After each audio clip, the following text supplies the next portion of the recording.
انا اسمي مدام منال باشات، اسم صعب شويه بس هو باشات ملوش حل.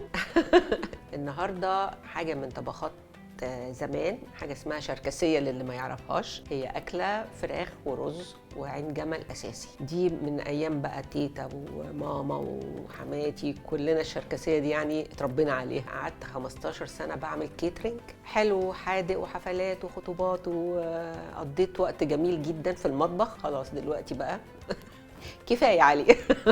كنت احب قوي اعمل الديكوريشن بتاعه الاطباق، درستها ان انا ازاي اقدر اعمل حفر على الجزر، حفر على البتنجان، اعمل ديكوريشن ورد ازاي بالخضار. في نفس في الطبيخ وفي مود، ببقى داخله المطبخ وانا مبسوطه او انا مودي حلو، لا الاكل بيطلع حاجه تانية. المامهات بقى ايه، لا ما ياكلش ده، لا ياكل ده، لا ده ممنوع، لا ده بعد الساعه 8 ما ينفعش. انا بالنسبه لاولادي كانوا كل حاجه ممكن ياكلوها في اي وقت، مفيش حته السكريات لا، الالبان لا، كله كانوا بياكلوه. فدلوقتي طبعا عادي تيتا وجده وبنخش جوه الاوضه وياكلوا الشوكليت، ياكلوا اي حاجه جوه الاوضه وخلاص. بس ما تقولوش بقى عشان المامهات ما تعرفش.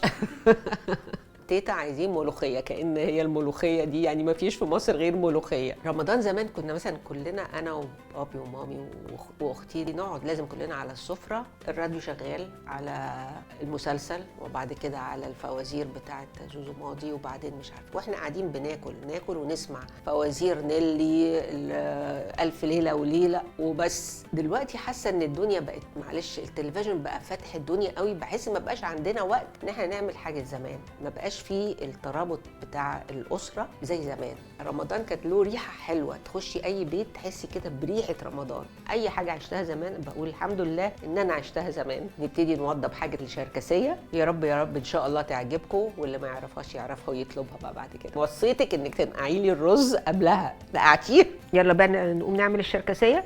هتيجي معايا نعمل الشركسيه؟ يلا ما تزعلش من غير زعل. احنا هنعمل شركسيه النهارده. فاول حاجه ان احنا بنجيب الفراخ نغسلها كويس جدا. اقول لكم تركايه بغسلها ازاي: طحينه واسيبها شويه، وبعدين ليمون وملح وادعكها واشطفها واسيبها تتصفى شويه. في الحله حبه سمنه صغيرين، عليهم مستكه وحبهان على السمنه شويه، واقوم حاطه الفرخه كلها واغطي عليها دقيقتين، تكون ميه غليت، اقوم حاطه الميه على الفراخ، ونشيل بقى الريمه. وبعد كده نحط بقى البصل واللورة، جزر، كرفس. سلقنا الفرخه وشلناها على جنب. هنبتدي بقى نحضر حاجه الشركسيه. هنعمل التوست، ممكن نعمل بتوست، ممكن نعمل بعيش فينو عادي اللي موجود، والكميه على حسب ما احنا نحب. ناخد التوست كده وننقعه في لبن، مع كده ممكن نحطه في الفرن ونعمله بقسماط للبانيه. نبتدي هنعمل الرز، نحط نقطة زيت صغيرة عشان دي اللي بتخلي الرز ما يلمع، ما يبقاش مطفي كده، فنقطة صغيرة جدا مع السمنة البلدي طبعا.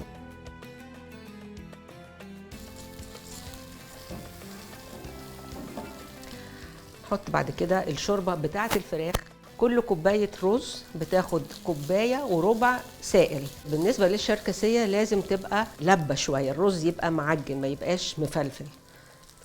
فهنحط كده حبة كريمة علشان الرز يطلع أبيض ودسم كده حلو. ونظبط الملح، ان الملح يبقى قليل هتعرفي تزودي، لكن الملح لو زاد مش هتعرفي تشيليه. سيبه كده هو يغلي مع نفسه. نبتدي نحضر الشركسيه كشركسيه بقى. احنا بعد ما نقعنا التوست وعندنا العين الجمل، نفرم عين الجمل نخليه مجروش مش ناعم قوي،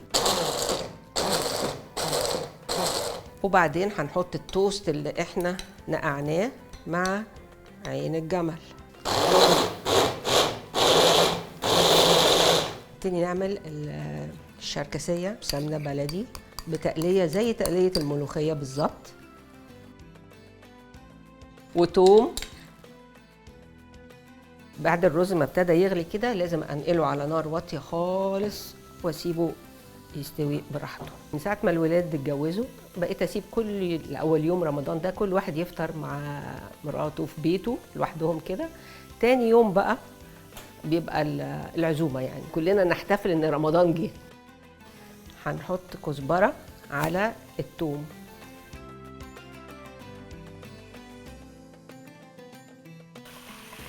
احنا هنا حطينا بقى العين الجمل والتوست اللي احنا ضربناه كله على التقلية. حبة كريمة بس فوالا، هي دي الشركسية، خلاص خلصت. وبنحط حبة كريمة صغيرة عشان بس تبقى دسمة حلوة كده، يعني اللي بيعمل دايت مش هياكل من دي. بس كده خلاص الشركسية خلصت. والرز، الرز بيبقى لازم معجن شوية مش مفلفل. هنجيب الفرخة بتاعتنا الجميلة دي. لو في بقى كمان بولة ان احنا ممكن نزين طريقة تقديم الرز.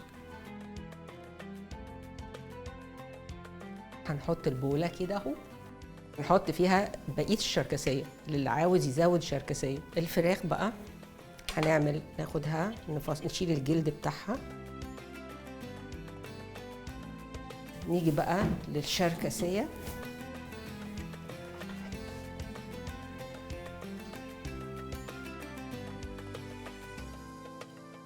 والباقي هنحطه في البولة عشان اللي عاوز يزود شوية أكتر يزود.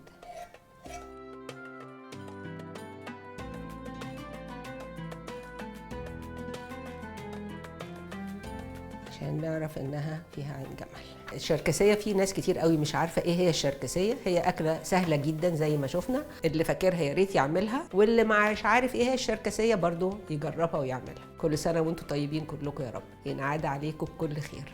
زمان برضو كان لازم الفانوس ابو شمعة وايدينا تتلسع، لازم، ونحط فتله طويله كده عشان نطوله شويه، بس كان لازم الفانوس ابو شمعة.